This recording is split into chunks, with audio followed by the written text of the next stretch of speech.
Assalamualaikum warahmatullahi wabarakatuh. Sahabat-sahabatku, sedulur-sedulurku sekalian, jumpa kembali dengan saya, Agung Wisnuwardana, dalam catatan pikiran untuk sahabat. Sahabatku, sedulurku, hari-hari ini bergelindan pertanyaan di kepala saya dan juga pertanyaan muncul dari beberapa sahabat. Apakah benar rezim penguasa hari ini anti kritik? Dan apakah benar bahwa rezim penguasa hari ini tak jauh beda dengan rezim penguasa Orde Baru? Untuk menjawab pertanyaan ini, saya akan memberikan beberapa contoh. Beberapa hari yang terakhir ini, ramai pemberitaan tentang Muhammad Said Didu yang dilaporkan, diperkarakan ke kepolisian terkait dengan video viral yang ramai di YouTube. Poinnya adalah video tersebut bagian dari pencemaran nama baik dan penyebaran berita bohong yang menimbulkan keonaran di tengah-tengah rakyat, di tengah-tengah masyarakat.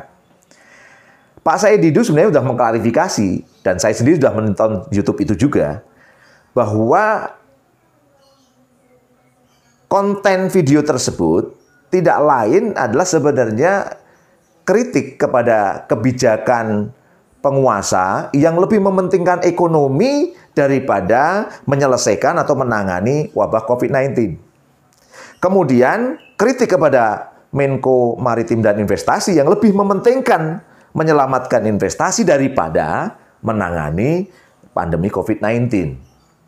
Nah, melihat konteks ini, maka sebenarnya video tersebut tidak lain adalah bagian dari mengkritisi kebijakan penguasa.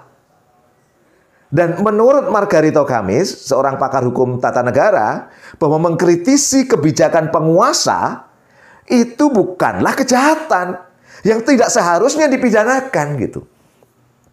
Cuma persoalannya memang penguasa hari ini akhirnya berlindung di balik pasal-pasal tentang pencemaran nama baik, penyebaran berita bohong yang menimbulkan keonaran gitu.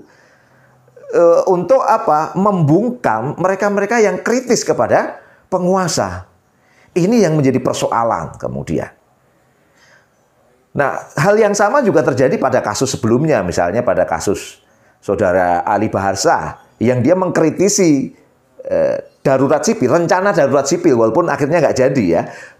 Rencana darurat sipil yang telah dilontarkan oleh penguasa negeri ini untuk membarangi proses apa yang disebut dengan pembatasan sosial berskala besar. Akhirnya apa? Kritik ini berujung kepada penangkapan gitu. Yang lebih menarik lagi adalah ditambahi dengan pasal makar, ya. Dikatakan bahwa Ali Baharsah melakukan makar melalui Facebook. Ini kan sangat luar biasa. Bagaimana makar dilakukan lewat Facebook? Itu kan nggak masuk akal dalam konteks ini. Nah, hari-hari ini juga sama, terjadi proses kriminalisasi terhadap orang-orang kritis ya. Termasuk dalamnya misalnya Saudara Ahmad Kozinuddin, Ketua LBH Pelita Umat yang sekarang sedang proses diperkarakan karena suara-suara kritis yang diungkapkan oleh beliau gitu. Nah, sahabat-sahabatku sekalian,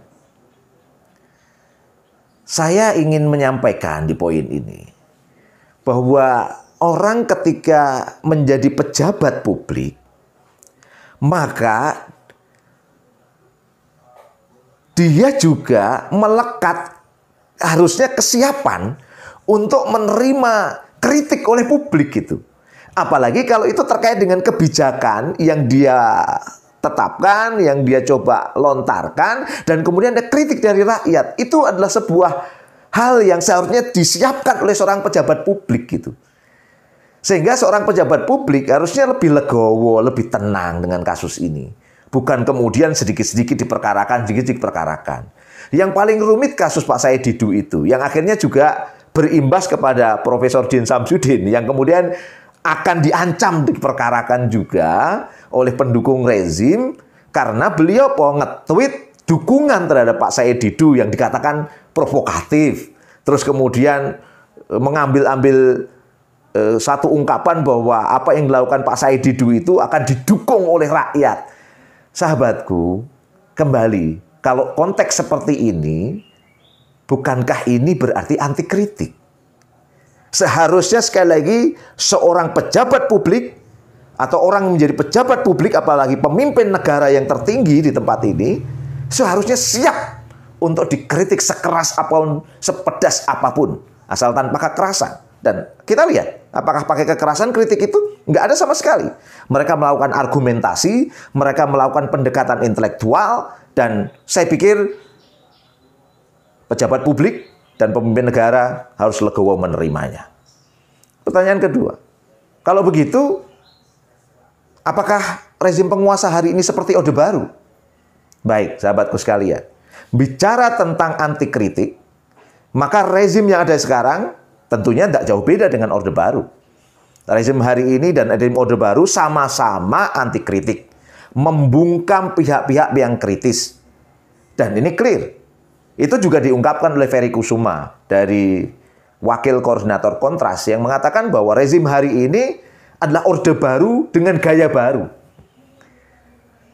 Sehingga ya ini bagian dari pendapat kita bahwa rezim hari ini tak jauh beda dengan Orde Baru dari konteks anti kritik. Sahabat saudaraku sekalian, pada kesempatan kali ini saya sampaikan pada penguasa, wahai penguasa, waktunya Anda berdamai dengan rakyatmu. Wahai penguasa, waktunya kamu bertemu dengan rakyatmu dan berdamai dengan mereka. Jangan sampai di tengah rendahnya legitimasimu, saat ini kau malah menangkapi orang-orang yang kritis, di mana ini akan menambah masalah baru.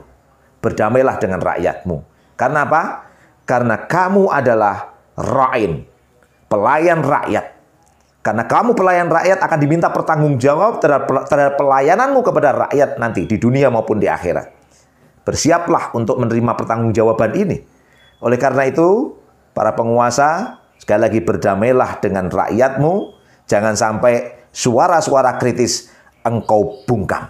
Ingatlah, suara kritis ini adalah bagian dari cinta kepada negeri ini, cinta kepada masyarakat negeri ini, agar negeri ini lebih baik dan lebih luar biasa di masa yang akan datang.